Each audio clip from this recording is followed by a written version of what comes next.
ആ വെയർ ഹൗസിലെ കണക്കെഴുത്ത് പണി എനിക്ക് സ്വർഗമാണെന്നോ? ഇനിയും 10-50 വർഷം ഞാൻ അവിടെ കിടന്ന് അറിയിക്കണം.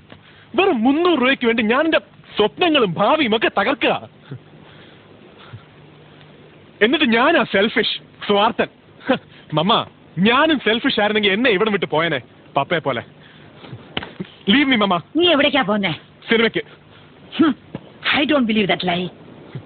ഓക്കെ, എന്നാ കേട്ടോ. I am going to a drug den. ഓപ്പിയവും കഞ്ചാവും ഒക്കെ വലിക്കാൻ പോരെ. പിന്നെ ടൗണിലെ ഒരു നൊട്ടോറിയസ് ആയ വാടക കൊലയാളി സംഘത്തിലെ ഒരാളാണ് ഞാൻ. പകലില് ഞാൻ വെയർ ഹൗസിലെ ക്ലർക്ക്, രാത്രി I M A blood tasty killer. എന്താ മതിയോ? Are you satisfied? ഇപ്പൊ സീൻ കണ്ടില്ലേ? കണ്ടു. ഇനി ഞാൻ എന്ത് ചെയ്യണം? ഇനി ആ സീൻ നോക്കി ലിപ്പ് തെറ്റാതെ ചേട്ടൻ ഡബ് ചെയ്യണം. ശരി, നോക്കാം.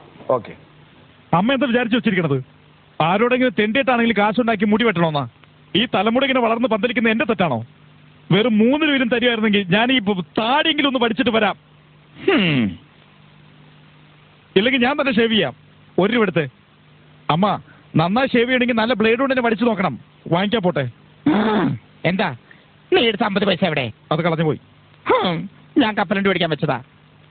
കൊള്ളാം, നല്ല കൊതി. കപ്പലണ്ടി വാങ്ങിച്ച് തിന്നോണ്ടിരുന്നോ? മുടി വെട്ടാതെ ഞാൻ പ്രാന്തനെ പോലെ നടന്നോളാം. പോരെ.